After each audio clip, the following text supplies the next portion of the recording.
block bills that would protect trans youth. It's different than just hate speech.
Greetings, dear listeners and watchers and witches. You are watching or listening to Horror Nerds at Church, a ridiculously queer podcast where we take a deep dive into a horror film and talk about how it connects to queerness, religion, and theology. I'm Pastor Emily, and I'm the fire that burns all around Sarah, but doesn't touch her or her dress at all. It's uncanny. Mm-hmm. I'm Pace, But not a and valley. I'm Pace, and I'm pretty gay, but I'm not this gay. I'm Susanna, and I am the darkling that pops up out of nowhere to ruin your day. Beauteous. Sounds right. Thanks. I think so too. Wild magic over there. Follow us on Patreon by going to patreon.com/horrornerds at church. It starts at only $5 to sign up. So dropping on Patreon this season, see what I did there, is because I don't know when it's coming out. It's coming out this season, that much is certain. We're going to be doing American Horror Story Season 3 Coven, which I'm excited about. And Emily started watching recently, and has already said is particularly scary, which I love. And we are going to be watching Kiki's Delivery Service, which is an anime film, and I'm excited for that and a few other things. So we have a lot coming up. So check that out on Patreon. Mm-hmm. And if you are listening to this episode on your favorite podcatcher, check the show notes for any content warnings for this episode. Links to all the books we mention on our bookshop.org store. And for everyone, whether you are watching or listening, check the show notes for links to our newsletter, merch store, and Patreon. And now, how we doing, folks? I How am, do? I am at the point where I believe I have passed the event horizon of the black hole, and now I'm just spaghettified into eternity, slowly, slowly. What? It's probably where I'm at. How That about you tracks. all? What? How about you all? My doctor just upped my Zoloft again. I've gone up. I've basically doubled my Zoloft in the last 6 months. Years. Yeah, Mm. better living through chemistry. Ooh, well, you gotta get it while you can, Mm-hmm. Right? because our illustrious Secretary of Health and Human Services thinks that it, I don't know, does something. Doesn't it like cause autism or Autism? something? I mean, Hold on. if you have it already, can you still get your depression meds? Right? Right? Like, Please. That's my question. I am super not great. I don't know what's wrong with me. My dad called my sister, who is engaged to my sister's white, and obviously, and like my sister's engaged to a black woman, and they are going to have, they're starting now to maybe possibly have babies. Um, Realize that she can no longer pretend to have my father in her life. Now, my sister and I have not seen our father in at least 23 years. I have not talked to him because he did two bad things. One, well, he did a lot of bad things, but um these two bad things in particular is, I said, I think you have a lying problem and we can have a relationship, because he's a narcissist, and I mean like a clinical narcissistic personality disorder. And they do not age well, right? Because like having an overly grandiose idea of yourself doesn't age well. Um, anyway, so like he like did not. I said, you can be in my life when you have therapy, and when you pay back the $7,000 to my college because we made a deal. My mom made a deal with him, which was pay $7,000 to my college so that Susie can get her transcripts, and then my mom abdicated all of his back child support that he never paid. So all he had to do was pay $7,000 and go to therapy. And that was 23 years ago. And my sister, who has dated narcissistic people before, was the only one who honestly was qualified to have him in her life. So every now and then she would chat with him, mostly to find out if he had had a heart attack yet. But like, it just to keep tabs in case something miraculously happened, because Jesus, all things are possible, I guess. And so she said, you know what, I can't have him in my life. And she texted him. She said, you voted for Trump, so we're done. And he wrote back this big long thing, and full of the blood is thicker than water, and my family and my girls are everything to me, and I want to see them before the good Lord takes me, and just a whole lot of like, I love you, I love you, I love yous that, we were fed, every time we saw him for 3 months, and then he disappeared for a couple of years, all growing up. So it was a whole mess, and I would like to open this up for Emily to say what that phrase actually means. So, as with most cliches that people try to quote out of nowhere and for no good reason except for to justify whatever they want, um, blood is thicker than water is actually not the full cliche, the full phrase.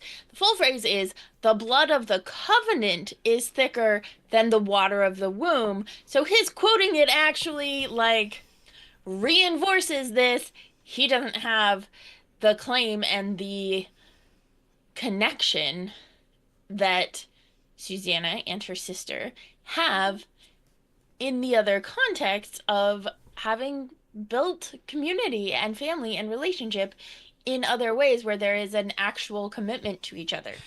Yeah. So basically, like, I don't know, I've like buried it down because my mother has passed, and it's weird to feel like an orphan when you have a parent alive. And I don't know, I don't want to bury it down. I'd really love to know what I'm feeling, but my subconscious has not let it go. So I'm having all kind of crazy dreams. Emily said that in the middle of the night I was talking and I said, I don't want to be the strong one or something like that. So like there's a whole there's things going on, and when my subconscious lets go of it and lets my conscious know, I'll let you all know. But for right now, I am I'm not okay. Like I saw the news about if all of you don't watch Legal is like I'm glued to these days. So it explains all the different unconstitutional things that Trump is doing and what parts of the Constitution, what parts of the law, are applicable.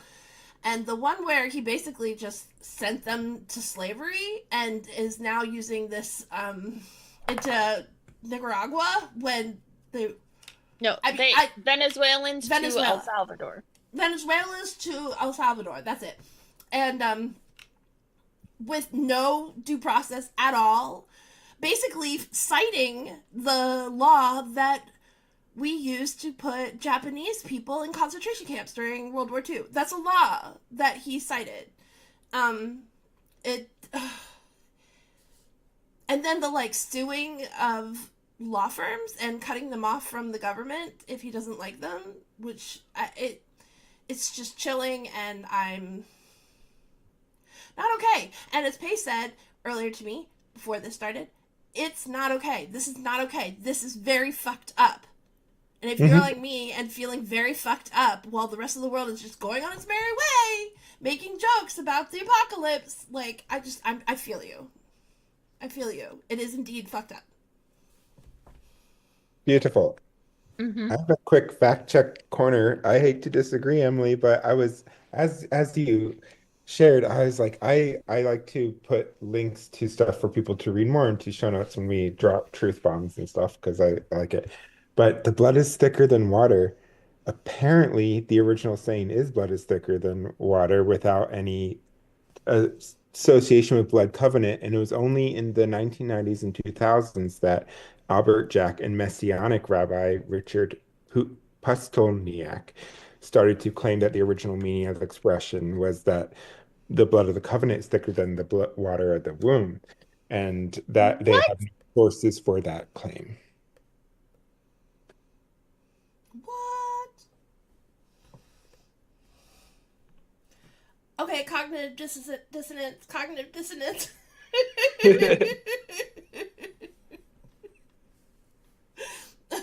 Next, you're gonna tell me that one bad apple is really just one bad apple.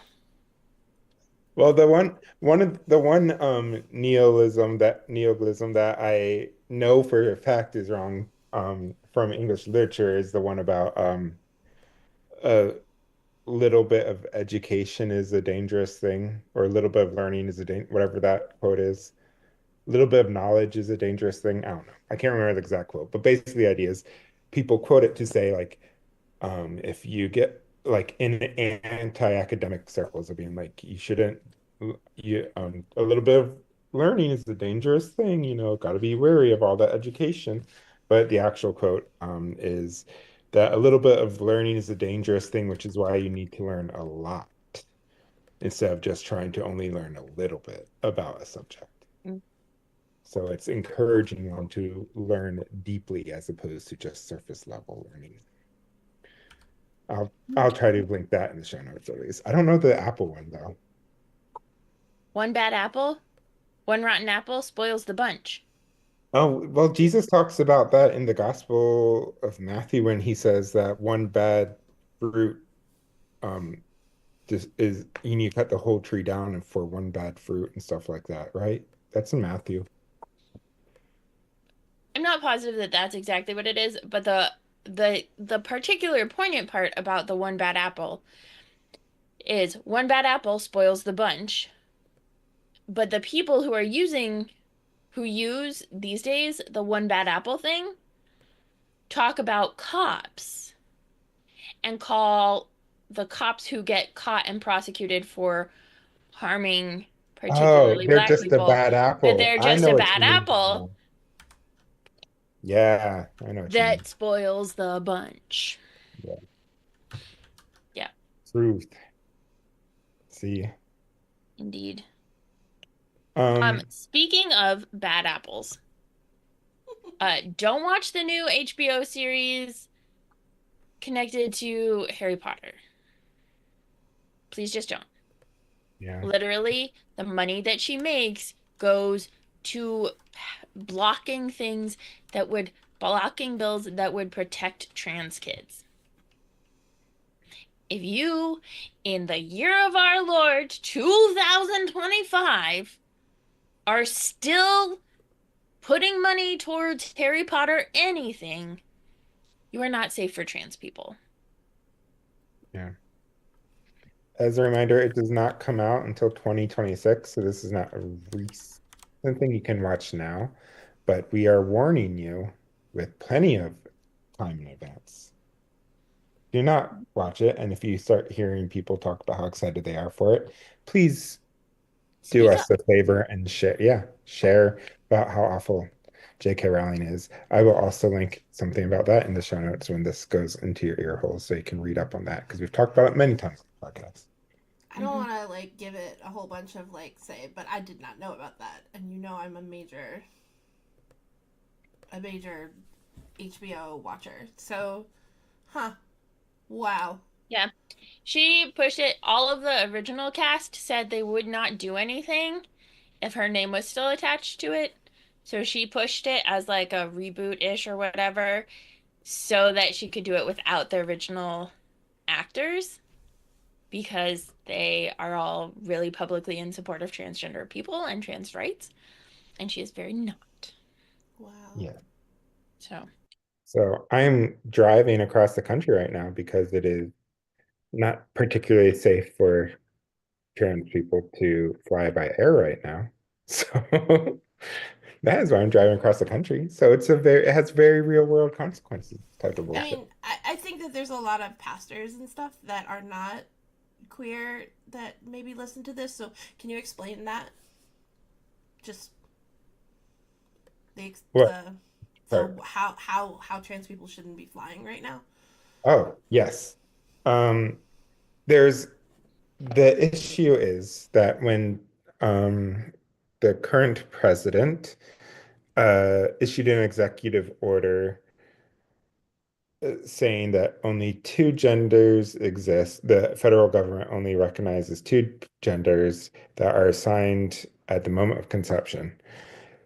It created an issue Where for, technically nobody is any of the genders, well, first off. yes, but it created an issue for pretty much every government agency that under the Biden administration had been recognizing trans people at writ large, and in particular, gender other than man or woman who may have an X on their identification or passport or things of that nature. And so, because everything is in flux, and because no new policies have had a chance to form, many lawyers, and I'll try to have this linked in the show notes too, have many lawyers I have seen on like social media streams and stuff have basically just issued a warning of saying it may not be the safest thing to travel right now because if you have an X on your as your gender marker or on any sort of identification you use for air travel, um, because of TSA being a federal agency and them potentially being able to detain people that have documents that are no longer recognized by the federal government.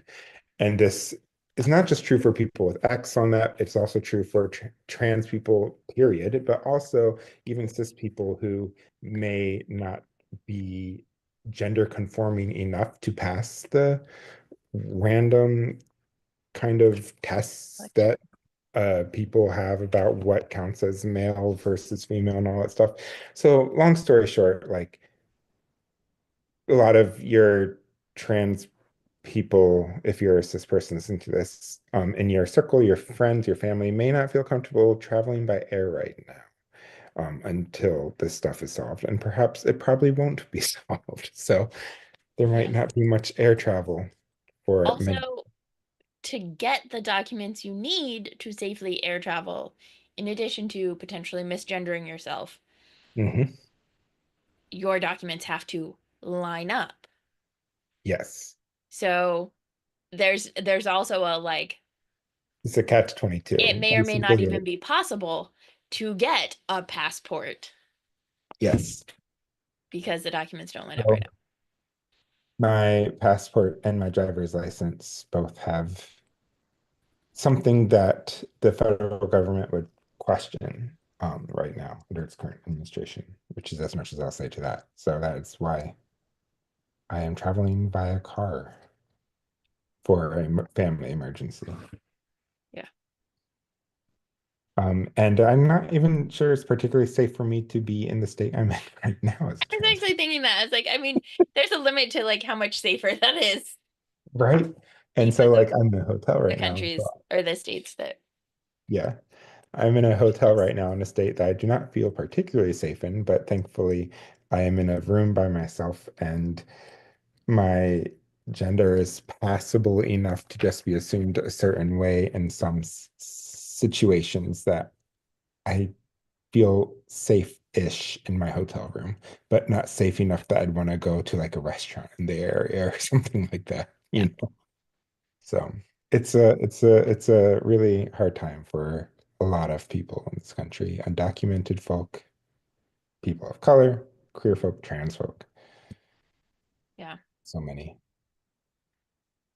Uh, That's yeah. a great segue to officially naming this as our segment, even though we've already been talking about it for a little bit, which is Politics Nerds at Church, a new segment that is inspired by the fact that all three of us have experience with politics and organizing. Susanna as the former president of now New Jersey and a lot of other things. Emily, yeah, Emily as an organizer and a pastor, and as somebody who is very involved in local politics and things like that. And me, who briefly worked at the Senate, but also just need to, as a trans person, stay informed about this stuff. So, what else In do we got? the thing that I was going to mention for Politics Nerds at Church, which is an action item that you can take, um, this was led largely by Black clergy, um, and I think is really cool, and it's been working. Like there is evidence. So when we do boycotts and stuff, there's evidence that it's working. There's evidence that it's working to boycott Tesla, to make it really unpopular to have a Tesla. Like people are trading them in at great levels and the stocks keep dropping and all of that. But there's a Lenten boycott of Target for Target repealing their DEI initiatives. And that has been going well in terms of like seeing their stock drop and that sort of a thing. So I know it's hard. Target was one of the ones that was the most easily accessible for us as a household with multiple different disabilities and that sort of a thing. Um, but we're making it work. Um, and ultimately, kind of what we decided as a family was we are going to do our best to do this. And if at some point for accessibility stuff, we have to make an exception, that's okay. But we're going to work really hard to use different stores that are not Target, like Costco, which we love anyway. Um, yeah. So that's my big push for Politics Nerds at Church. I don't know about anybody else. And anything Well, else. okay, I have opinions. The first is that I want you to become educated on certain things. So the ones I would go to, because I've been very overwhelmed, and that was the plan. The plan was to throw as many constitutional crises at the walls and see what stuck, because we are used to rules and laws, and we want to follow them. And this happens, so we go take it to court, and then one by one. But that's not what they're doing. They're throwing every constitutional crisis they can at the wall, hoping that something will stick, and doing it all at once. Like the goal was literally to traumatize us. If you watched the if you watched the leaked footage from the Project 2025 conference, the director says that the point is to traumatize us. Is to traumatize us into being still, quiet, and stationary. So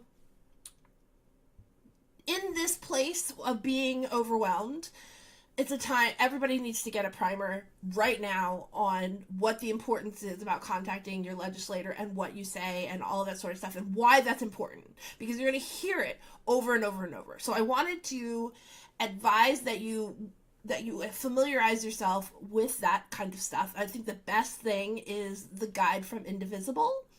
The guide from Indivisible will explain why constituent reach out matters, and how it matters. And like for instance, I did this when I was president of Now in New Jersey, and I also did it when I was the political director for NARAL in Oregon.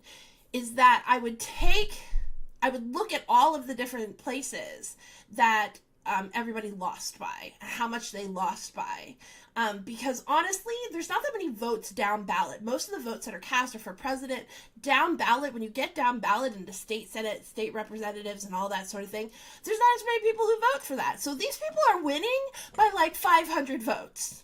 Yep. 600 votes. Okay, that is me and some friends on the phone 3 nights a week, 3 hours a day, 3 hours each night, calling voters. That is all that it is. Like it's redonkulously easy. So they could also lose easily, right? So like that's why it's so important to call, because they're actually tracking the numbers of how many people feel a certain way about a certain thing. Even if they vote the way you don't want them to, they are still keeping track of how many votes got in called in. So that kind of like background knowledge is really important, and the Indivisible guide will tell you more about those little insider things. So I'm going to go ahead and put that link into the chat. And then the other thing I would advise is that you take a look at the Legal Eagle channel on YouTube, because Legal Mhm. Eagle does break down what is constitutional, what is not, what are the statutes behind it. It's incredibly like dry, but not really, right? Like they do their best to make legalese entertaining, and it really does inform because you could Mhm. say, here is the statute that's based on, for instance, the thing that he is using right now to send. They don't have to be undocumented people. They could be documented. They could be United States citizens, Some of them and they were can citizens. just send them to another country that he is contracted with to fill up that country's jails with slave labor. So I mean, I can't even believe these things are coming out of my mouth. Mm. But to explain what is Trump using to like justify that, like legal does a really good job of breaking it down, and they are doubling up their efforts, and they have funding outside of YouTube. They're part of the co-owners of Nebula, so like they can say what they want to say. Um, and I appreciate that. So those are my things. Is now's the time. Read the Indivisible Guide and figure out what the laws are that are being broken, so that you know what you're saying when you're writing. You know what I mean? Hmm. Beautiful. Thank you. Um, from that, I want we're going to be talking about The Covenant, You 2006 film skipped directed books. by Rennie Hart. That's what I'm going to say. Oh, okay. Sorry. Directed by Rennie Harlan. However, I would like to hear, since it's super late, we don't maybe one favorite book or movie or something that you've consumed lately that you like to recommend. Okay, Emily's petitioning for two, so we can do two. Okay. I started Kristen Kashore's new-ish book. There is a Door in the Darkness, which I love. It is more akin to her previous book, Jane Unlimited, than it is to her Graceling series, which is how I got introduced to her. But it is set in no end of October, beginning of November so far of 2020, and it actually like doesn't pretend like COVID doesn't exist, which is really refreshing. Like there are moments where I'm like, okay, I remember that. Um, but it like takes seriously that it was a time of COVID, that people were masking, that people were immunocompromised and were doing different things with bubbles and all of that stuff. And so I really appreciate that in the midst of a young-ish, late teens woman who skips college because of the pandemic, like skips the year she was supposed to go off to college for the pandemic. Um, and it has like magical components to it. So I really like it.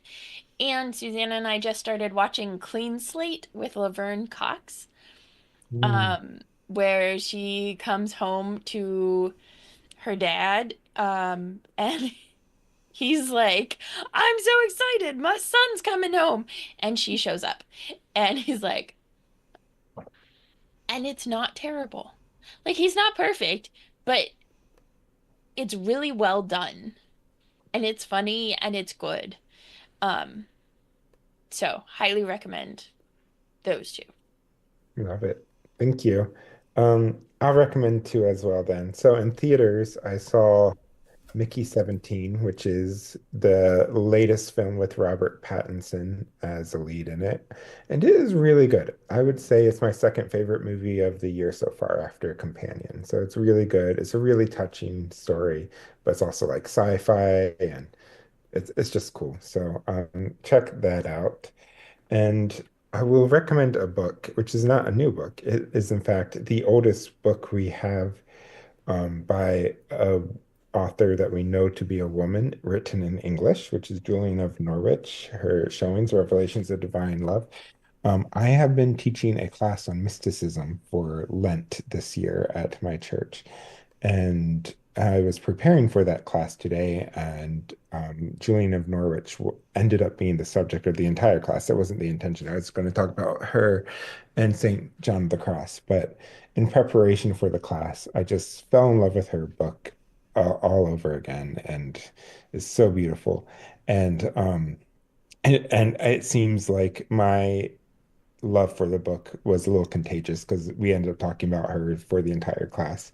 But she just uses such beautiful, rich, and lush language to talk about God and about human kind and about God's desire for us, our desire for God. And it's just really quite touching. And she's also famous, or in some circles, infamous for using the term mother to talk about God quite a bit in this work. So those would be my two. Do you have any you would like to recommend, Susanna? Book, movie, TV show, anything? Legal Mm. Eagle. You already recommended that I've one. already recommended Legal Eagle. In terms of YouTube, I'm keeping a close eye. I know new ContraPoints came out today. Gotta see it. And there's several philosophy tubes I'm behind on. So, I find a lot of helpfulness from those two channels. They're both trans women, so like, and they have with philosophy education, like way higher level, master's or PhD level philosophy. But the thing I've been watching lately has been Wheel of Time because I hadn't watched any of it, and the third season started, and I am just confused. Like I'm just confused. I can't figure out if they hate women or they like them. Like, because I'm always looking for the undercurrent of Usually it's misogyny. a little bit of both. I'm like, do you hate them? No. Oh, oh, we're in another situation where it's like I'm totally turned on and afraid of women. Like that's what it says to me. Like it's super gendered, and like there are a Mhm. lot of powerful women, but there's also like the chosen one is a man. Like it per usual. But also like he's really boring compared to the women in the series. So Yeah. I'm still trying to figure out that universe and what's going on with it. Um, but yeah, that those would be my recommendations. I finished up School Spirits, which I love and really suggest to everybody. It's really short, it's lighthearted, it's wonderful, and like Emily said, Clean Slate is really great. It's talking about very heavy topics. It's addressing those topics in Black families. It's talking about trans issues and queer issues and coming out in Alabama, and somehow manages to do that in a light-hearted, beautiful way in only 27 minutes. Like it's just the Yeah. perfect like take a break and watch an episode show. Um, and I think it's one of those rare examples of hey, this person is trans, and it's not a big deal. Yeah. It's just not a big deal, Love and it. I love that. Awesome. Yeah, Laverne Cox makes it into my dissertation, believe it or not. Speaking of which, I have buried the biggest lead Oh, perhaps oh of my this gosh, we entire forgot to episode. properly introduce you, Dr. Pace C. Warfield. Why did we Yeah. not do that? Oh my gosh. Yeah, this is, I'm realizing now, well, I know why, because so much life was happening this week for me, for you all, for everybody. But But this is the first still, episode since I passed my dissertation defense. So I will be graduating in May, and I am Dr. Pace with a PhD. So fancy, how does fancy. it feel, Dr. Pace? Uh, pretentious. I am gonna call you Dr. Pace forever now. I'm so excited for you. I'm so sorry that my like super sad depression has kept me out of chats because I really am happy for you. I cried a little when I saw the dissertation on Instagram when you Oh, posted the picture of it. I cried a little bit. I was yeah. just, what are you gonna Yep. do with it? How are you gonna take this doctor for a spin? I don't freaking know. Right now, I'm co-hosting Horror Nerds at church, and I'm teaching a class on mysticism. We'll see what happens over the summer. Um, I just need you to promise me that the first job that says, "Oh, we really want to hire you, but you're not a pastor," that you let us know and we can like just lambast them to the whole world. hmm, Because we'll that see. that's my far future goal is waiting for the day that they tell Doctor Pace that you need magic hands to to know theology or Luther. I have met, I have magic hands, excuse you. They're just Yeah. not ones that by the church. The type of magic I do is not a sacrament, I mean, recognized by the church. but technically, you could do it. I have, in Certainly in fact. emergencies, it definitely counts, but like the church's own polity is like magic hands for some people, but only because that's orderly, and if you do it, it's like still valid and stuff, but But you can get in trouble. how Whatever could you get in however the trouble? church defines I getting in mean, you trouble. could get in trouble because you're actually in a church and you have a job in a church and stuff, but like, My boss could get in trouble, all sorts of things. yeah, But but like, I haven't, in fact, I have, and in fact do, because fuck the church, but never in the context of my church, because that's the deal. Is like I'm a layperson, so the church can't punish me for shit I don't do as part of yep. as the so, um it's a fun place to be. Anyway, I um we are going to be talking though today about the movie, the one, the only 2006 film, The Covenant, It's directed by Renny Harlin. not the one, the only movie, The Covenant, because there were multiples. I had to figure out which Yes, one this that was. is why I'm saying the one and only 2006, The Hmm. Covenant, Hmm. because there is in fact like three or four other movies called The Covenant. It's true. We're talking about the movie about gay witches. There's one about like war in Afghanistan or some shit that came out a few years. I don't know about that one. I don't like war movies. But this one, this one is about witches, to be clear. So if you're watching a different one and you don't see any like very homoerotically charged witches, double check the Teenage date, witches. 2006. Yeah. Teenage. Um, yes. So 2006 was a big year. We had movies like Cars, Pirates of the Mm. Caribbean 2, I want to say. Dead Man's Chest, is that 2? I think so. Night at the Museum, X-Men: The Last Stand, The Da Vinci Code, very theological movie. Superman Returns, Happy Feet, Casino Royale, so much. Horror, we had things like Scream 4. We had Underworld Evolution if we do another vampire season, or a second werewolf. We haven't done a werewolf season first, but I wouldn't use Underworld for our first werewolf season. But anyway, we'll do Underworld one of these seasons. Um, uh, Underworld Evolution came out. Um, Not a huge year for horror. There's like Final Destination 3, like a lot of sequels, horror sequels this year. Have we done any 2006 movies in Horror I Church? don't think so. I'm just quick scrolling through. Normally I have it typed out, but because of reasons I did not this time. But yeah, I don't think we have covered it. I think this is our first 2006 movie. Cool. Hmm. We've covered 2007, we've covered 2005, just not 2006. Yeah. Wait, unless Zero, zero results in our master episodes list, which goes through 2007 or through season 7. They're yeah. not, they're not, this season's movies don't have years, but all of the rest of them Yeah. have years, pretty much, except for the Twilight ones. So Yeah, unless they're, but there wasn't a Twilight that came out this year. no, The but like first any of the vampire ones, The only one that might have is Hotel Transylvania, but I don't think so. I think that was like 2011 or something.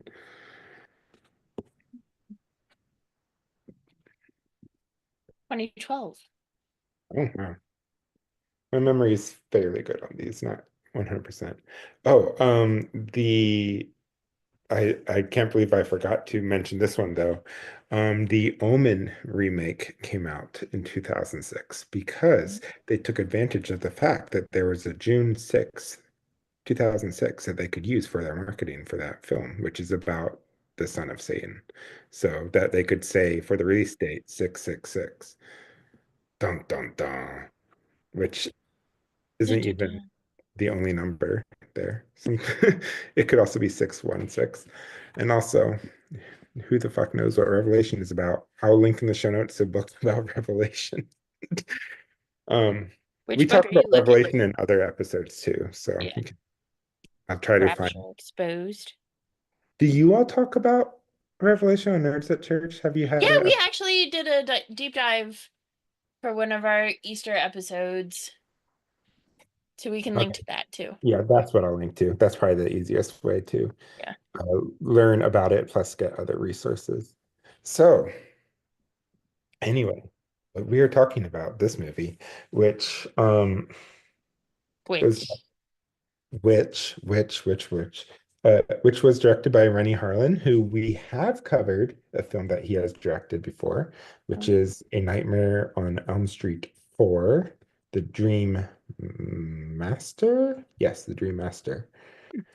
And he's also done movies like Cliffhanger, if you've seen that one. It's not particularly good.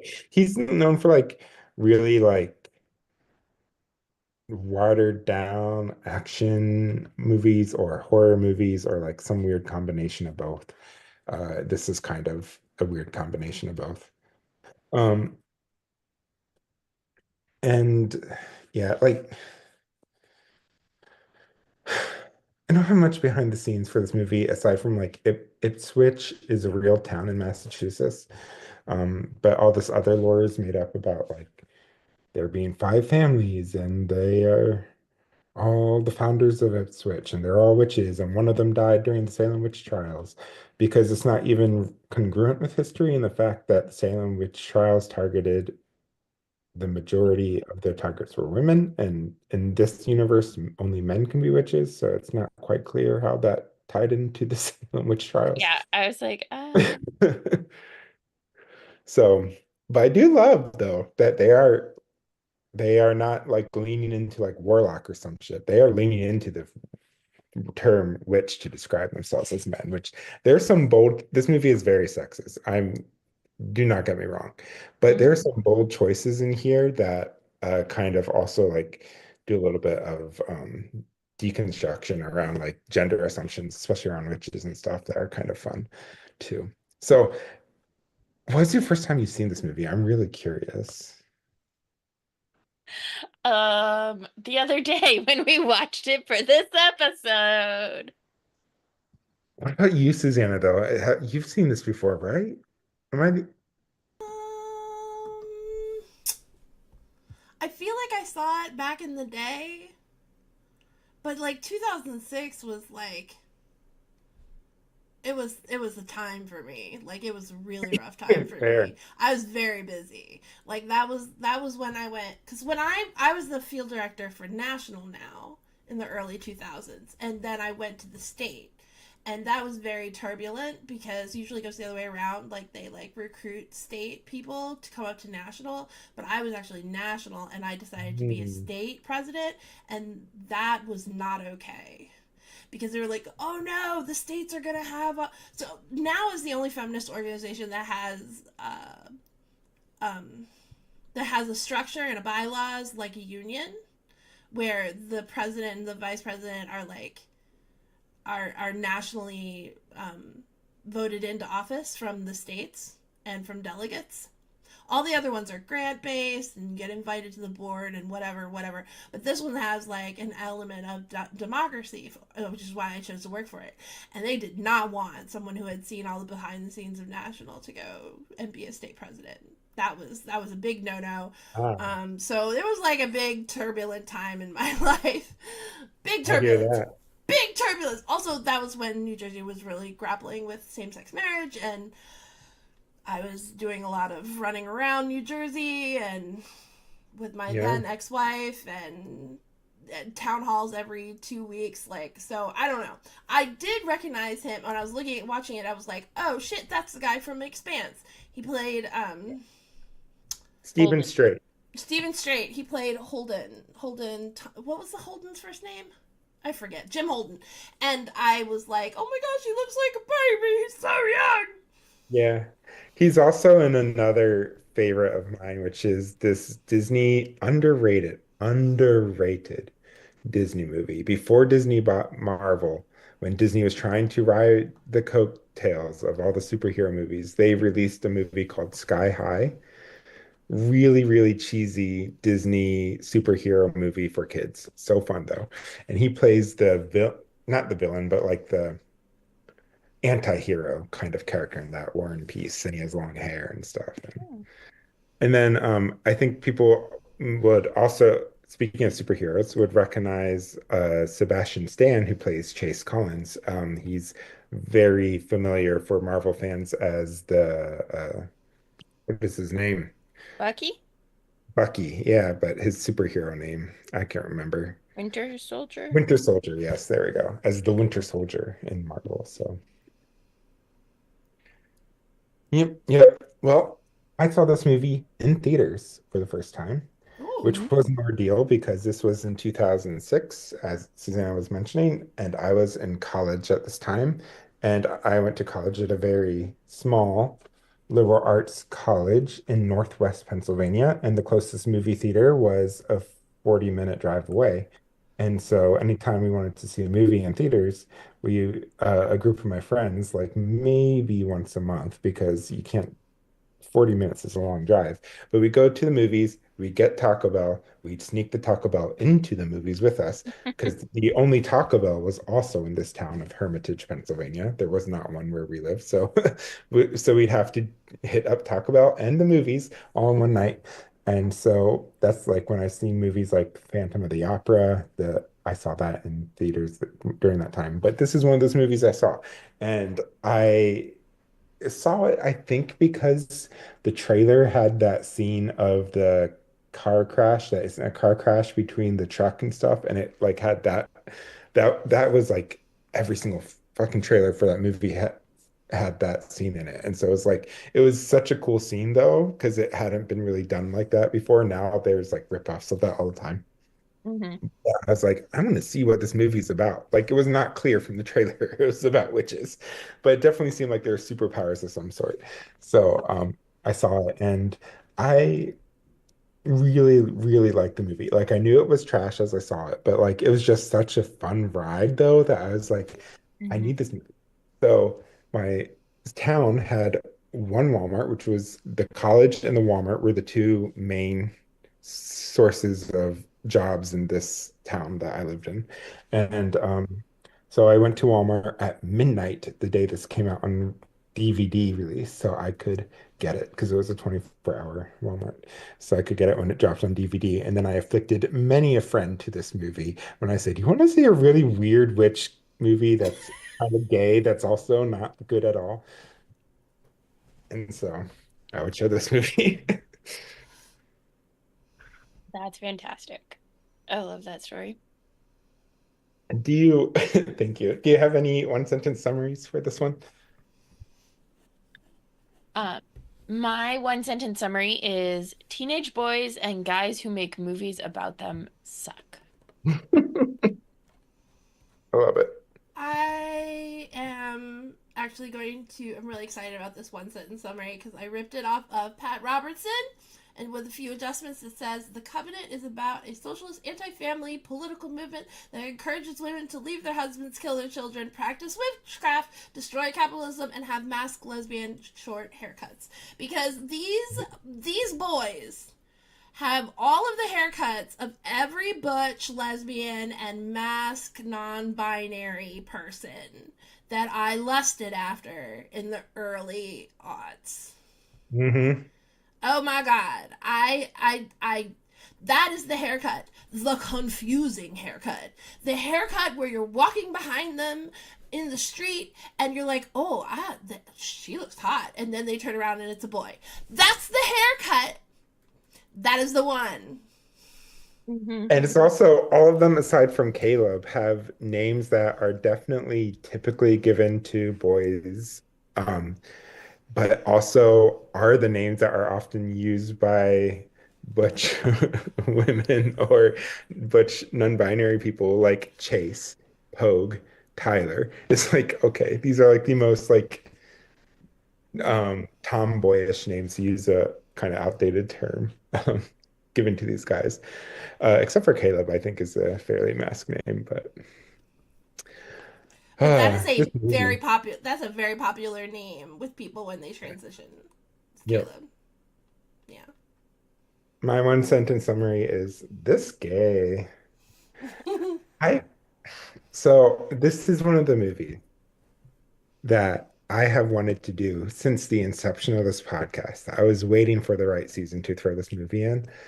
And I'm so glad we finally got around to witch season because I was like, this is a perfect one to do a witch season because it's one of the few movies that have men as witches, or mostly boys here, I guess. Mm. None of them are 18 yet, except for one by the end and one other one. But like, it's interesting. It's interesting. And I feel like it's particularly interesting because witchcraft among women is often very sapphic. So the fact that when this is brought into a kind of gender reversed role, they keep that like homoeroticism alive and well, even though Hmm. it's not like open sex, it's not open text, it's more subtext, and yet it's Hmm. still it's one of It's those like it's like heavy-handed subtext. yeah, exactly, They do exactly. actually kiss at one point. There is a kiss. Right. So Hmm.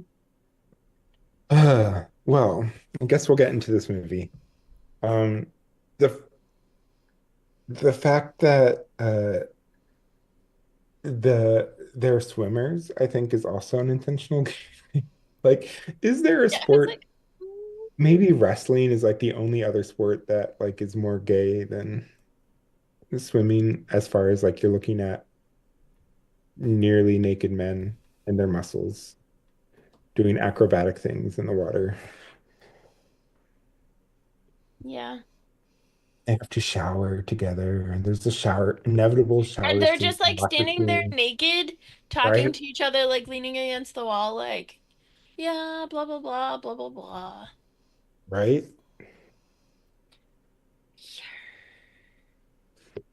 We see some butt, boy butt. It's rare we see boy butt. We see girl butt too, but we see boy butt in this, which is rare. Yeah, lots of butts. Um, Also, five is the best number. Yeah. So five families tracks. Yep. And it worked perfectly for their witchcraft symbol of a pentagram too, because there are 5 points on a star. Hmm. Um, Also the obligatory shower scene, not the one you're talking about, but the The other one. obligatory horror movie woman in a shower scene. Yep. And I was like, Which is interesting because what the two shower scenes show are both kind of horrors, but different approaches to horror. Like hmm. the vulnerability of the woman's shower scene is what is played up, whereas in the men's shower scene, it is more the vulnerability of is not vulnerability so much as it trying to overcompensate and be as mask as possible to fit in and give each other towel whippings and whatever those things are that they do. Hmm. Yeah. Um, yeah.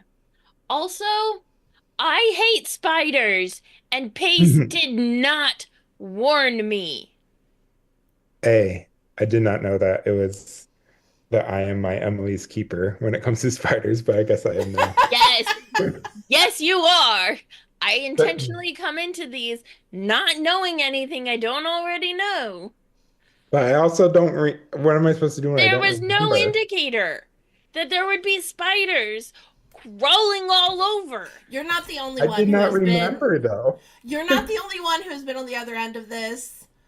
I've accidentally fallen into Emily's spider phobia several Yeah, I did. times.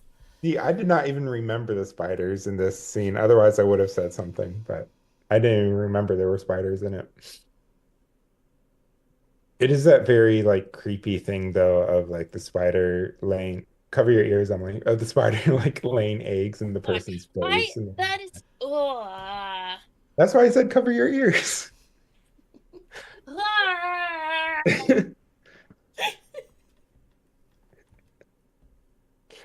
You can't even talk about spiders with Emily. You can't. No. Anyway, Anyway. the other obligatory scene was the obligatory magic fight scene with the like Matrix slash a discovery of witches vibes and the like Yeah. strings and the plugs all in and stuff.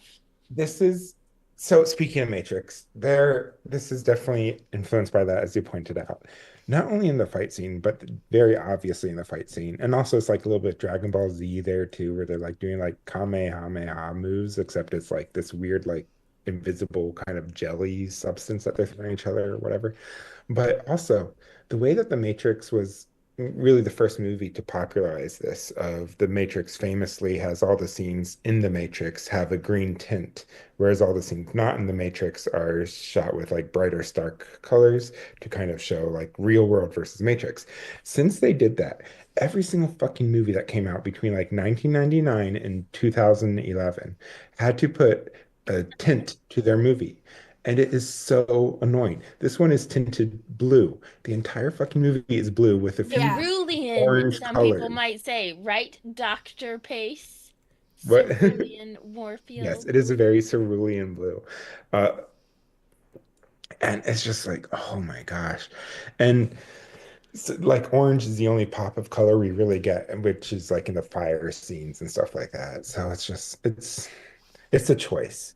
We've already It's covered a The Ring on this choice. podcast before, Emily, but if we ever talk about that one again, the remake, not the original Ringo, we have not yet covered that. We can cover the Ringo on here one day. But the American version of Ring, uh, Ugh. That one gives me the creeps. yeah, that one has the freaking tint too. And that one's more of a teal tint. And I can't like people talk about how scary the ring is and stuff. And I want to believe you, but to me, I cannot see anything except this green, like tealish tint when I watch that movie. And so it's like I'm not scared at all. I can't even like really track the plot 'cause I'm just like so annoyed by the color shading. That tracks. It's a thing. Um, so yeah. Um, Perhaps to transition into our deep dive, I this movie is like hella gay. I've been saying that, but just like for those of you, I think if you're our audience, you get us when we talk about stuff like this. But for those of you who are not indoctrinated, I guess, into the queer reading film, Indoctrinated. Dr. Pace! You know what? Like, if the Trump Indoctrinated. administration is gonna call everything all these crazy things, let's just do it ourselves. Let's just be like, right? let's just all Exactly. use that terminology. We're indoctrinated. And for those of you who are You indoctrinated, started it by talking about by referencing what's his face, Pat Robertson. oh, I did. You're right. You started it, For those of the podcast who are not yet indoctrinated with our un-American ideas, right? To be clear here. So, continue gaily forward. yes. Um, there are different ways that queerness shows up in film. And the most obvious way that everyone can agree with, for the most part, whether they hate it or love it, is when it's intentionally done as part of the plot and the story and the characters or the story particularly says that this person is queer or in a queer relationship or something like that. And it's the part of the spoken out loud text of the film. Then we have movies where it is intentionally hinted at, even if it's not said. We have movie, and that would be like an example of Nightmare on Elm Street Part 2, Freddy's Revenge, where like the director and writer have both said that they um, wanted the movie to come across as very gay, but like in a derogatory sense. Um, and then there are movies where it's unintentional, and then there are movies where there may not be anything that points to it, but we can still ship characters or talk about stuff like that. And it's kind of everything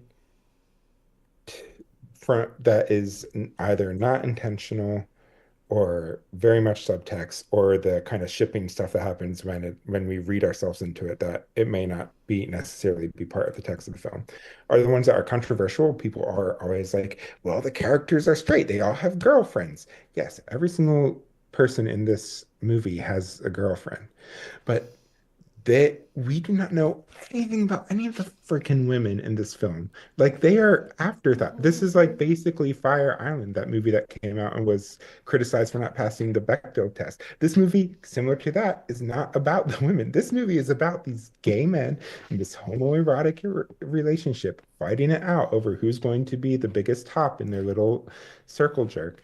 And then it ends with this very homoerotic fight between the two men over who's going to be the top and who's going to be the bottom. Oh my god, Like, it's a big gay witch polycule.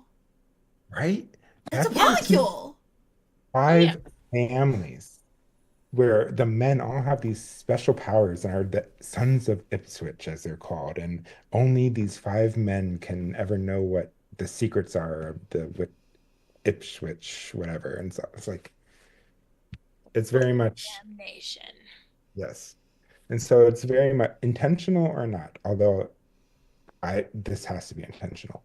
This movie it has a lot of homoerotic subtext. You're right. And be angry with us about it and fight in the in fact, we'll read your letter if you want to write us an angry letter about it. You're wrong, but I mean, we'll read it anyway. But like this movie is a gay movie. There's no getting around it. The one tricky part in terms of Fire Island and this is Fire Island also just didn't have women in it. Yes. It had and the basically one woman had like some amount of character development and personality and relationship. Yeah, This one though, the women exist and have exactly. no and there's nothing there. Yes, that's an important distinction. Thank you. Like, yeah, the women in here, the point of the movie is not the women, and however, the fact that they're included is means that they are included in a very sexist and demeaning way that where the characters have no agency and really no point to being in the film. Yeah. So and it comes across. And so like they only exist to hang on the arms of the guys they're with or to basically be someone that the guys can talk at. And that's really all the only thing they're there. And Mhm. allegedly, we're supposed to believe that Caleb has such a deep love for this one person that he's willing to give up his powers for her, but there's no chemistry between them at all. It's like they're like two cardboard puppets talking to each other the entire time they're on screen. There's like nothing there. Well, and not even that, but like it happens in like a week. Yeah, like Like she they're not moves to the sapphic. school.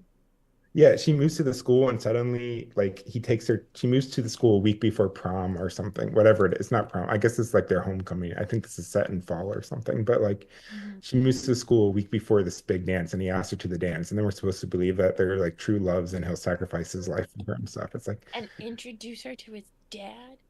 right? His creepy old dad. That was weird. That one was weird.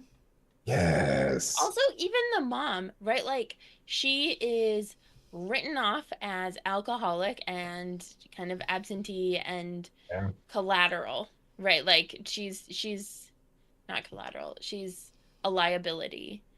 And then in the end, she like has her wits about her magically when it comes to her kid, her son, her precious son's Yeah. power As being taken or whatever, and like goes and convinces her husband to give up his literal life.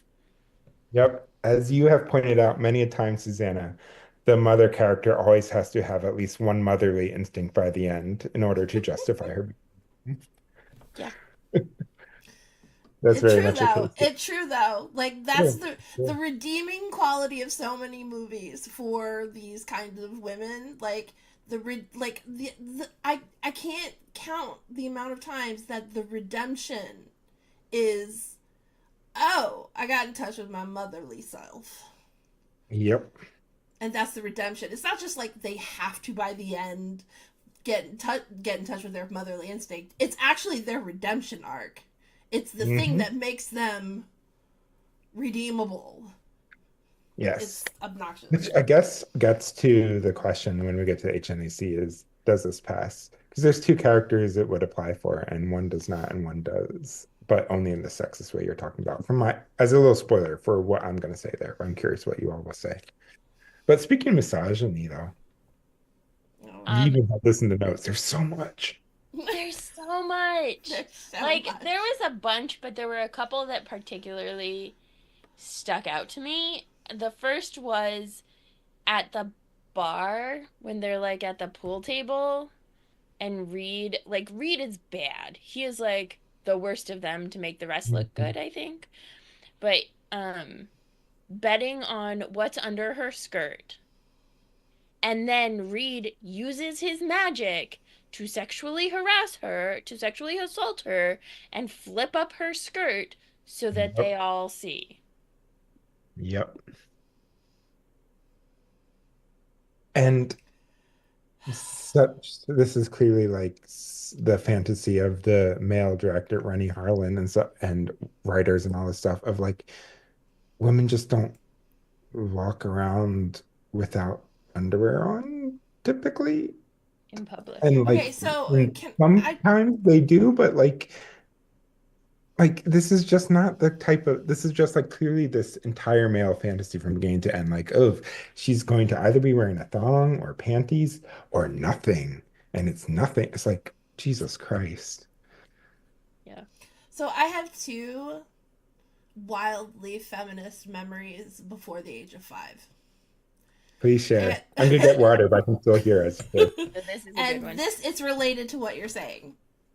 So, the one was the jungle gym, which I may or may not have told y'all. The other Mhm. is by the time I was in second grade, so we're talking the mid 80s, Friday flip up day was a thing.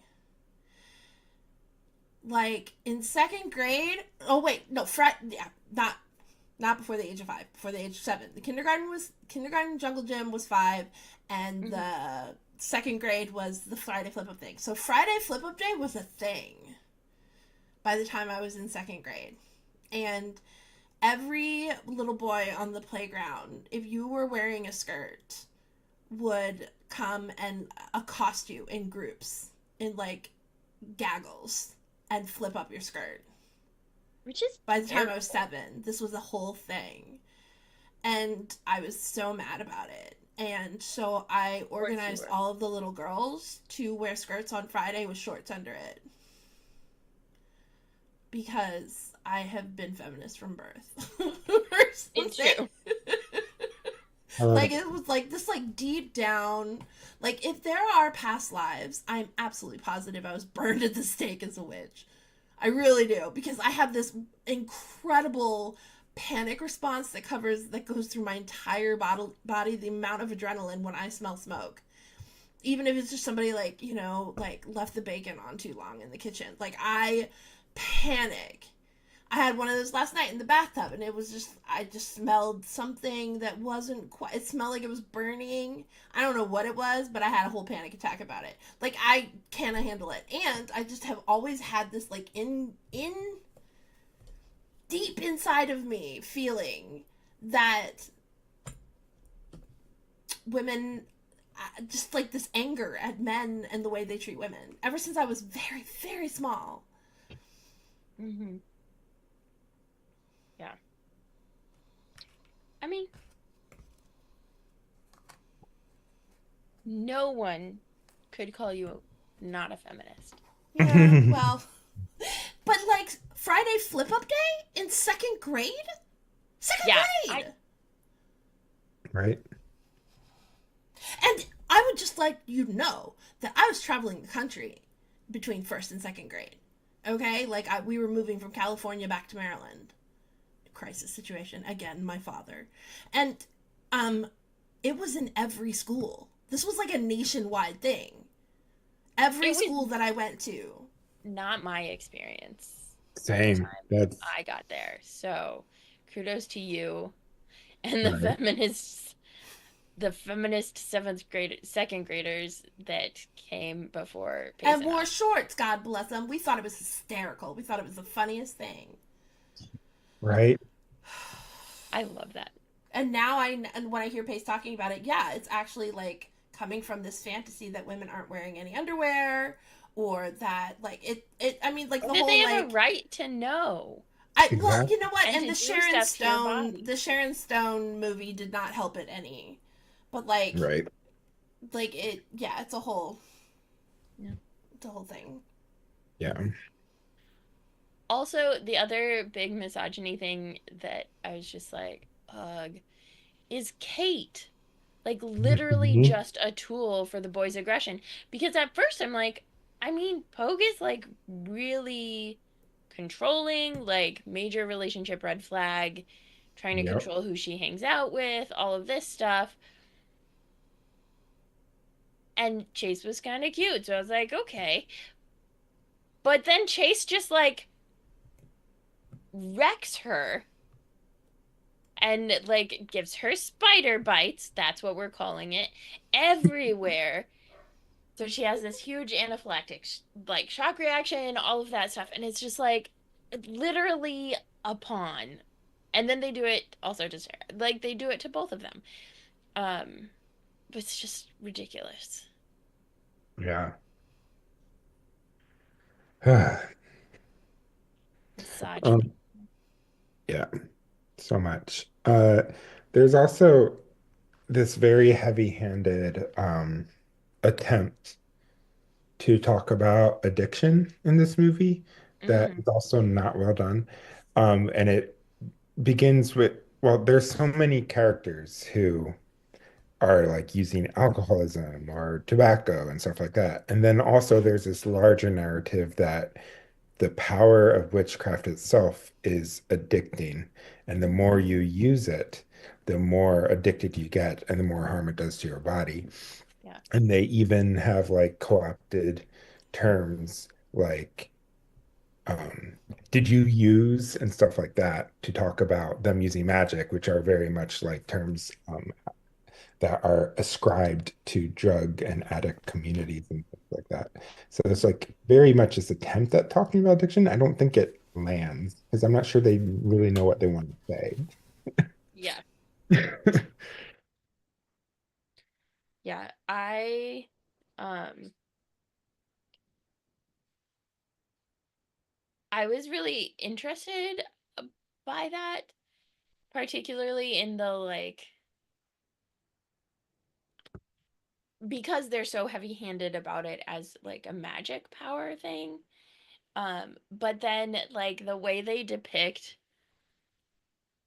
the mom, Caleb's mom, everyone knows the secret, right? Everyone knows once his dad died, his mom just went down a drinking hole. And that like that was how she coped with grief from that. Nobody knows exactly how complicated that was, that he's still alive, but he's like 40 and looks like he's 200 years old. Yeah. Um, and but the like way that she's able to just snap out of it when it's right, the motherly instinct that she just snaps out of it and does everything fine and is fine,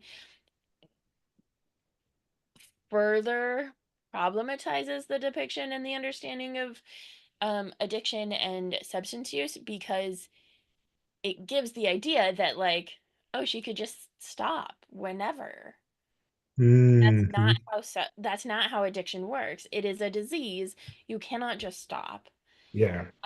And so like that, I was just like, this is not. And one of the harmful things, speaking of it being a disease too, is that it seems to heavily imply that battling addiction is simply just a strength of willpower. And that's why Caleb is unique, is because he's able to successfully have a willpower stronger than addiction. And whereas his father failed and all of his friends seem like they are en route to failure because Well, they at can't least really Reed control it. is, and Chase Well, for definitely sure. failed. Yeah. So, And Chase failed, plus he's an orphan.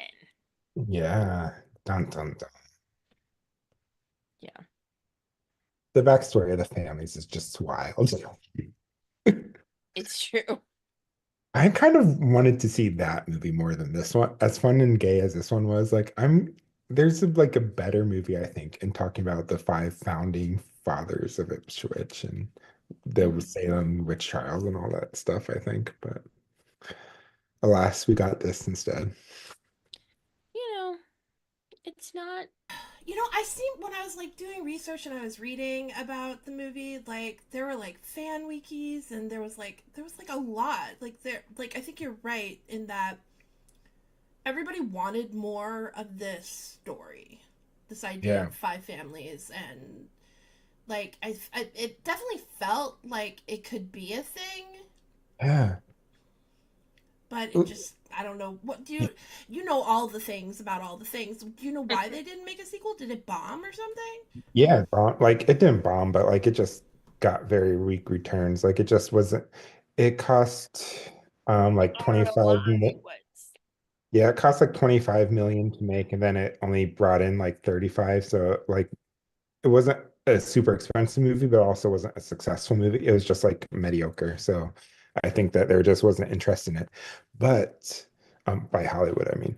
But you helped transition us beautifully into lore because for as B grade of a movie as this is, there's a surprising amount of like thought put into lore here. And I actually really kind of love the lore of this movie, which is why I think so many fans long for more because it's a really cool concept of witches being uh, men. We rarely see men who are witches. And they get their powers at 13. They ascend when they're 18. But it sounds like, um, but when they use their powers, their eyes turn black. Or if they just briefly use their powers, there's like a brief spark of color in their eye before it fades away, which is interesting. It Um, looked to me. It looked like their eyes flamed over and then went black. Yeah, yeah. So it's kind of cool there. But as you already said, Emily, like the more you use your powers, the quicker you age. And that seems to only really come into play once you ascend. And Yeah, there's a few lines in there about like when you ascend, your power becomes your life. And so it seems like once you hit 18, then your powers in life are connected. Whereas between 13 and 18, your powers are not as strong and not as developed. However, there's not as much risk to your body. yeah, yeah. That's the impression I got too. Um, Also, even before you turn 18, you can fireball yourself and your entire car through a full logging truck and only Yeah, displace like one or two logs. right. That is a really cool scene, though. It was enough to get me to the theaters when I saw it in the I trailer. mean, I was fascinated. Uh, and I thought it was interesting that you can will your own power to Hmm. someone. And as you mentioned, right, because at 18 you ascend and the power becomes your life, it means you die. Yeah, once you hit 18, you die if you will your powers. Yeah. So that was an interesting part which will come back into play in our HNAC test. Um, Hmm. and that you can send darklings, which are weird, ghosty Zombie corpse thing. zombie Yeah. ghosty zombie apparitions. Yeah. They're Uh post-resurrection Jesuses running around. yeah. Yeah. So I thought that was also interesting. But Yeah. yeah, it is like really cool lore. I'm excited, especially actually for our literature retrospective, because then we can also talk about Cemetery Boys, which is Yeah, that's a fun one. a much more explicitly queer and trans um Yeah, witch story. I really absolutely. wanted to know more about the Darklings. Of Right? course you did. Like that was very cool. Like I said in the beginning, I'm the Darkling. Like I really like this idea of like being able to send a nightmare to somebody.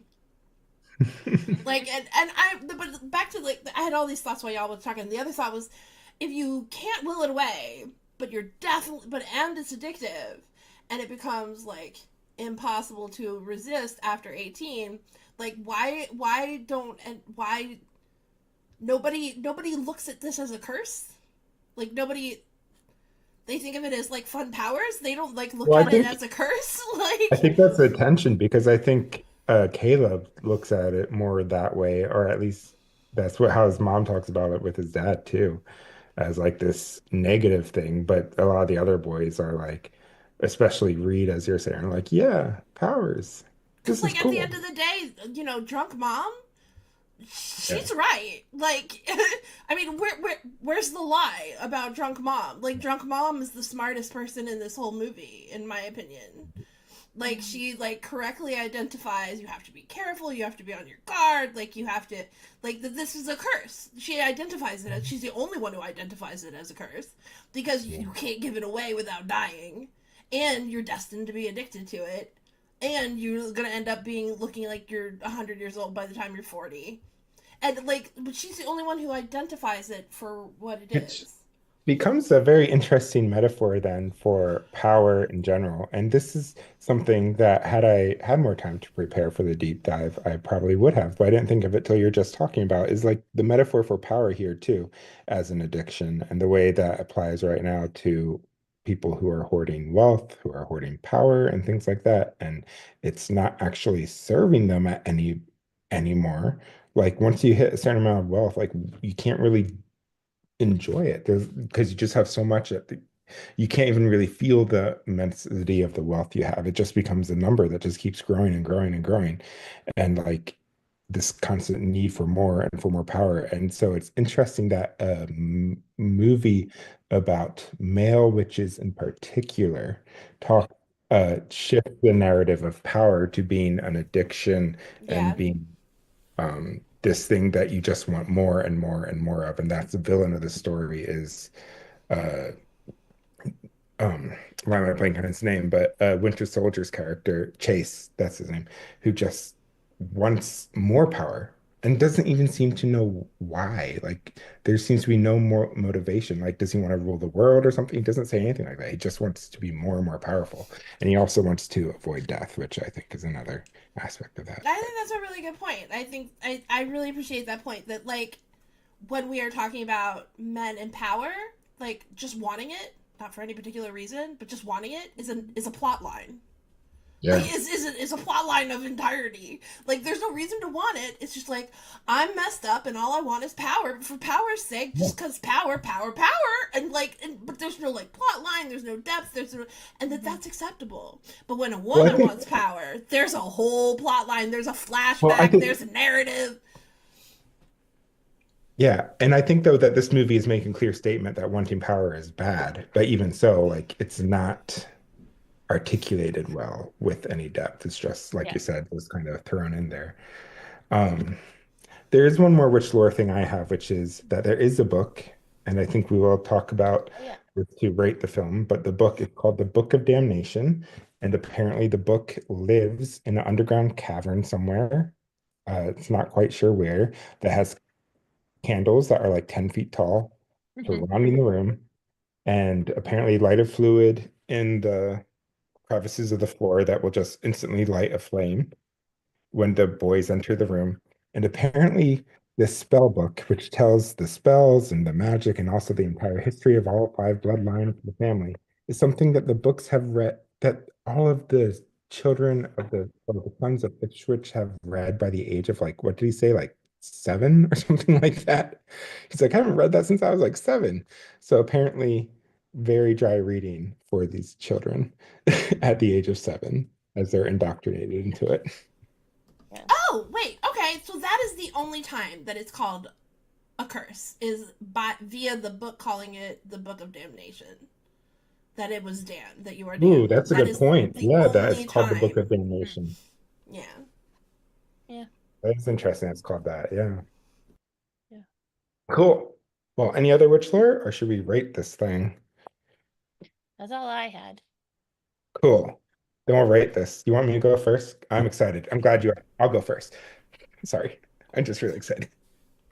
Go ahead, Susanna. I was just gonna say, like, I feel like the powers, some of the powers that they did, like the spiders and all that, they do have some, or the sending of the Darkling, they do have some minor, like little bit, tiny little bit of of a genesis in actual witch trials and Yeah, witchcraft true. persecution, like the accusation that people could do things like make you imagine spiders or knock you out into a coma or scent of a shade Yeah, of somebody. this really loose trying to tie it in with history, real history when it suits them. I like it. Yeah, that's another link to it. But yeah, as to rating this film though, I'm so excited. I am going to give this two ratings. The first, and I'll explain the ratings after I give them. The first is 13 out of 10. Do not have a 13, and you did not warn me that I needed to come up with a 13. Do not worry, because this is not my actual rating yet. So Okay. 13 out of 10. And then if I'm being more realistic, Explain the 13 out of 10 first. I think I need to give my real rating first, and then I'll explain the 13 out of 10. I'm sorry, Emily, but this is how my brain is making me do it. 6.5 out of 10 for my real rating. That's one you can use, Susanna. So Okay. the 13 out of 10 is simply because this movie is so fucking fun. I love this movie. I can watch this movie like literally all day. Just throw it on. If I'm flipping through channel, I don't think this movie ever is playing anywhere. And we don't really exist in a world where you flip through channels anymore. But if you were just like flipping through channels and this movie was on, I would watch it every single time, no matter where it was in the movie. Hmm. So that's why it's a 13 out of 10. Okay. But the movie itself, I'm like, I, even as I say it's a 13 out of 10 and I love it and it's fun, it's just not that good. And I knew that when I first saw it. Like it's at best a 6.5. Like it does its job of what it sets out to do, but I'm also I don't think it knows what it's setting out to do, really. So that's part of the issue. Yeah. So that's why it's 6.5 out of me. 6.5 out of 10 for me. And my favorite kill. There are not a huge amount of kills, but I think my favorite kill is the final show off when Chase dies, but there's no bodies. Set up for a sequel, but There's no body. Yep. yeah, that's me.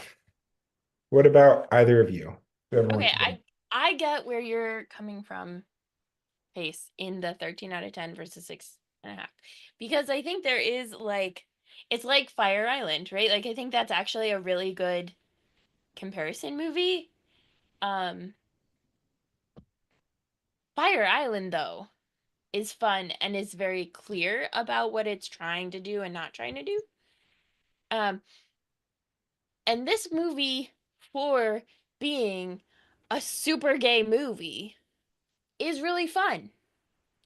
But that's not actually like necessarily what it says it's trying to do. Yeah. And so that makes it less fun. Not less fun. Like it's a fun movie.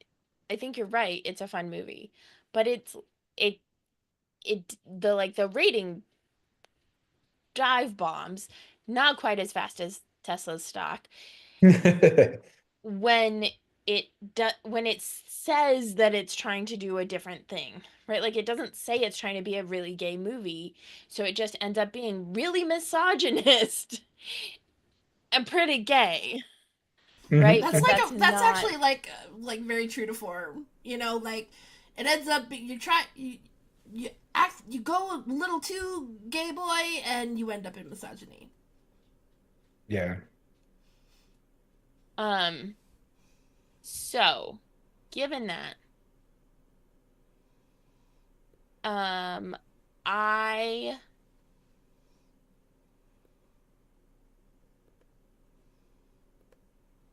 I will give it a flat 5, one for each family. Love it. um and my favorite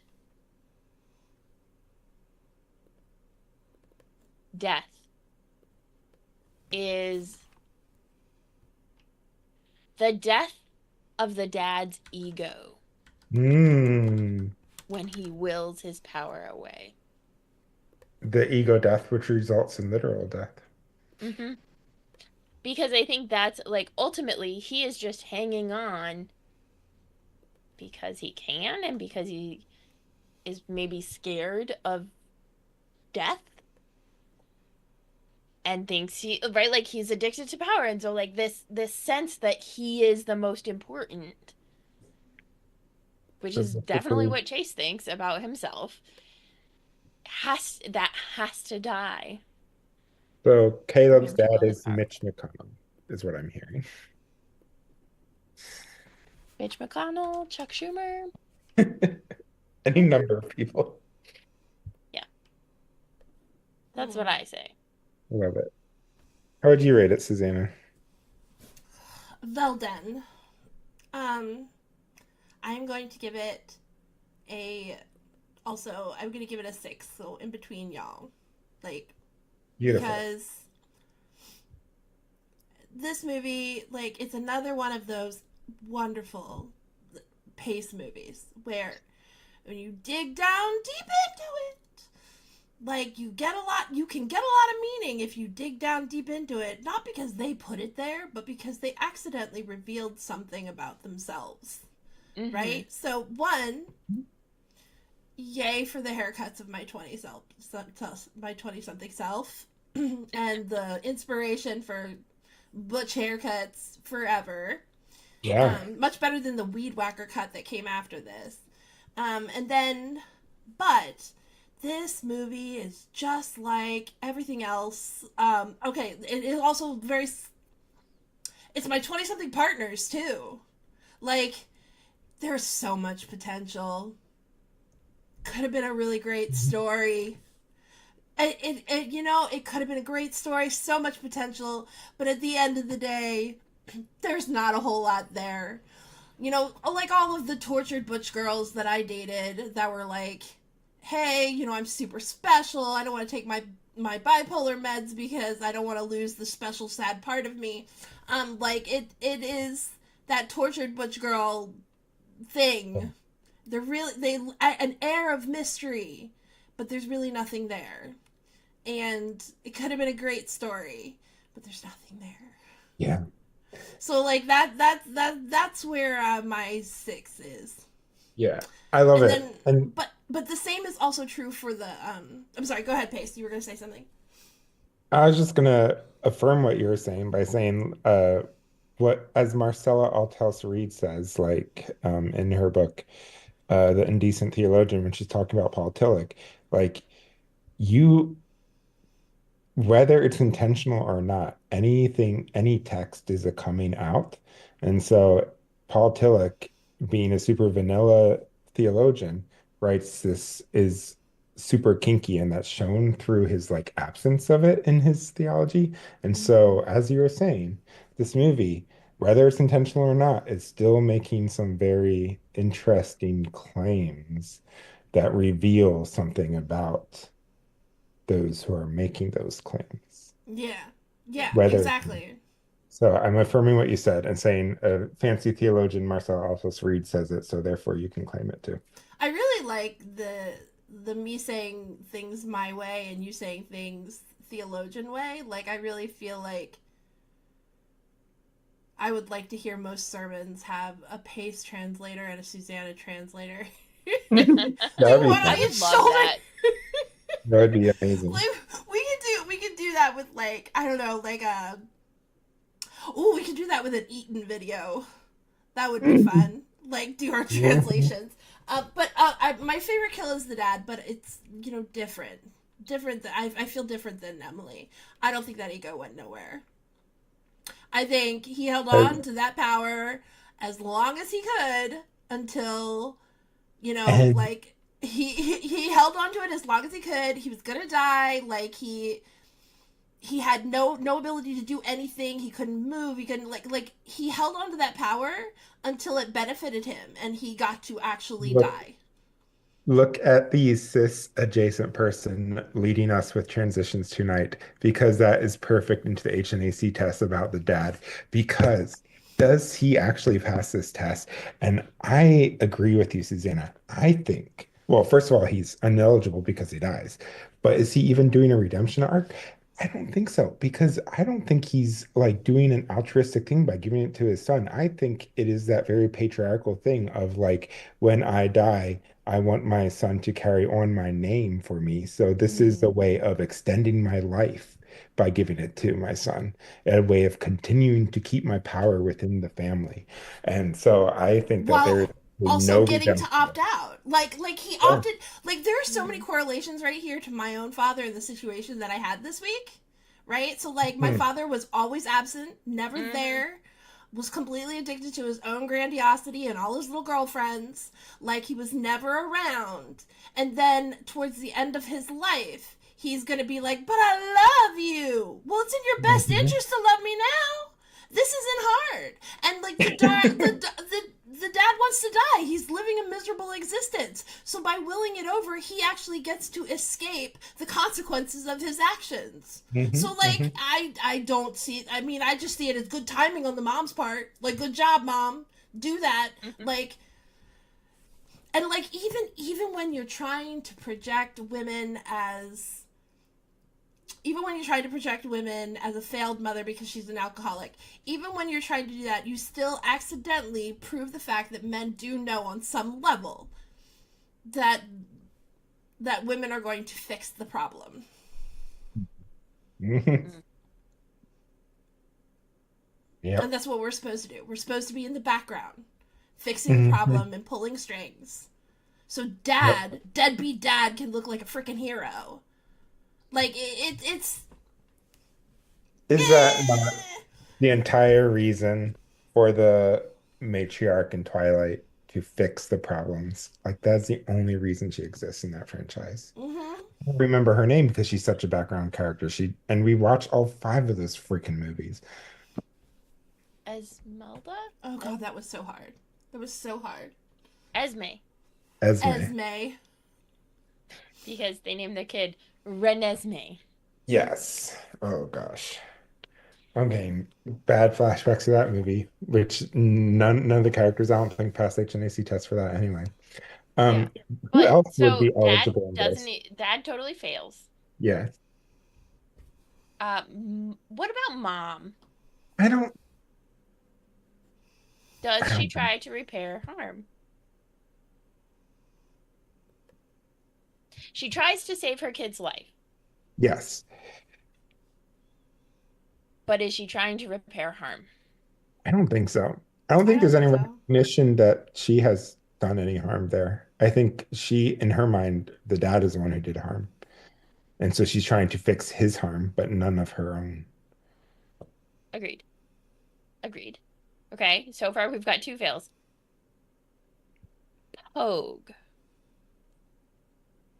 I I'm don't, specifically thinking about how controlling Pogue was of Kate. what he does he do to redeem himself, though? That's like, I don't know that he does. He goes after her when he finds out that Chase is gonna go after her, is like after her, and that she's in trouble, and Yeah, but almost kills himself. that's Almost still gets very himself much killed. that But I don't know that controlling it's, male fantasy of like, I need to defend my wife's honor, but also I'm the only one who can beat her up, kind of. yeah, I don't know that it's So I don't think redemption. that's I a just wanted to, like, redemption. I was just writing down all the ones I could think that might possibly Yeah. pass. I don't So, yeah, I don't think there's any character that does need that but so will ultimately, pass. we don't even have, like, the dad, depending on how you interpret it, may fail. Or Or the test is just not applicable because there's no yeah, redemption arcs. yeah. I think the space that they could have made for this would have been to have the four boys have a redemption arc on behalf of their entire lineage Right. towards If the Chase. if this had But made sequels, that would have been I would love to have seen that or a TV show or something. yeah, because I think that could have been a really great story Yeah. of like, Agreed.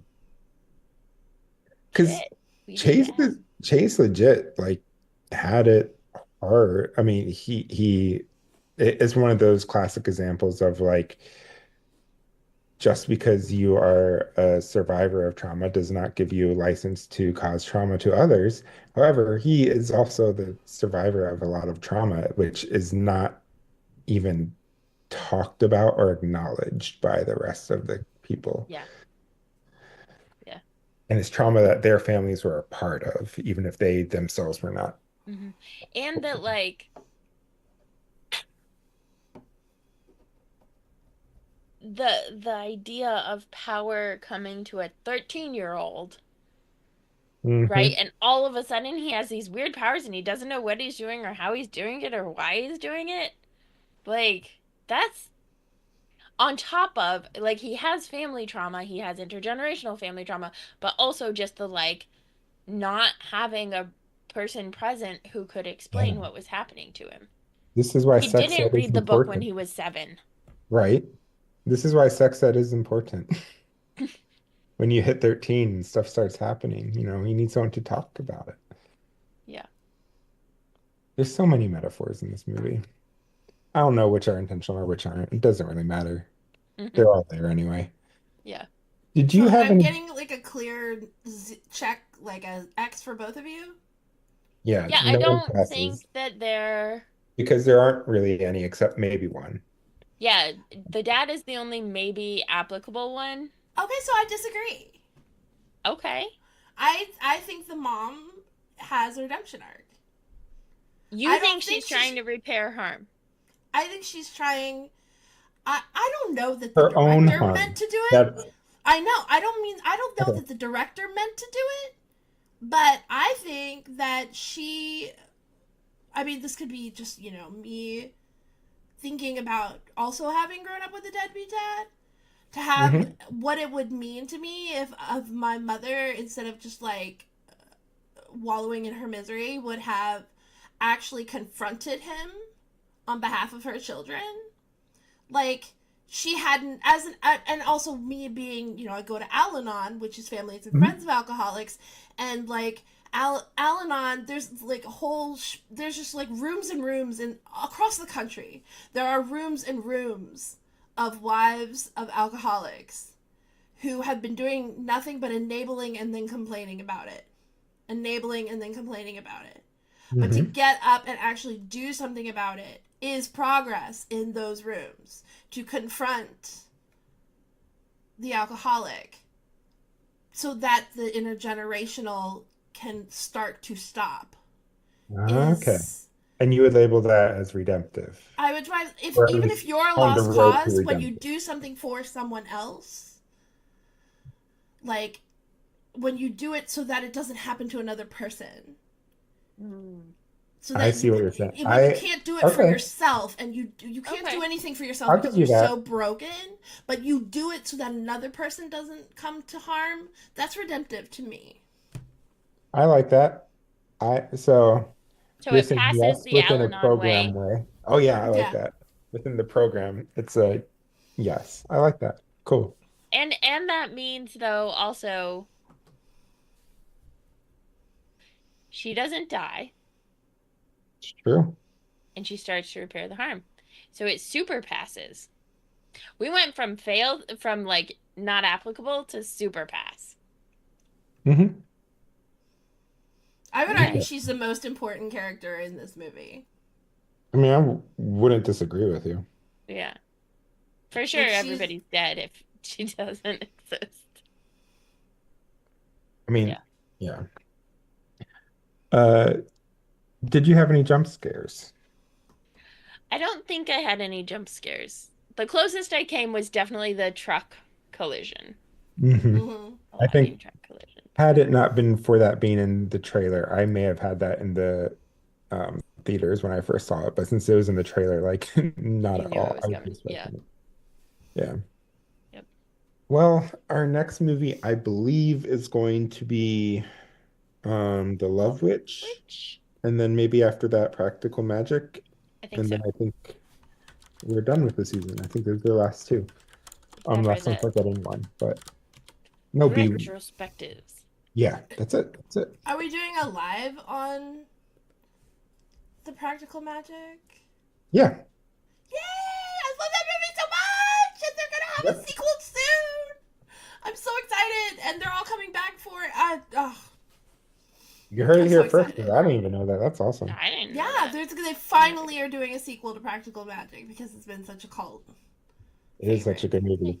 And so probably be Love Witch next, and then Practical Magic to finish us out before we do our retros. Mhm. Uh, Beyond that, though, that's it for our show. Our theme music was by Matt May, our Super Witchy Tech Magic by Susanna Porter. Horror Nerds at Church releases seasonally with a live video on Tuesday evenings and audio on your favorite podcast providers the following Thursday. Please comment, rate, and subscribe to us YouTube, Apple Podcasts, Spotify, wherever you get your podcasts. Support us on Patreon and get exclusive access to movie commentary episodes, BooTube episodes, which are movie episodes we talk about TV shows. More bonus content, you go to patreon.com/horror nerds at church. It's only $5 to sign up, which is much cheaper than the ooh, there's so many I could go for this one. Much cheaper than I would say the cost it is to send your child to this fancy ass school for one day, even. Right? My goodness. Expensive private school. Right? Follow us on social media, Facebook and Insta at Horror Nerds at Church and Blue Sky, and Twitter at HNACPOD for all the latest updates about upcoming films, news, and other announcements. Until next time, weatch.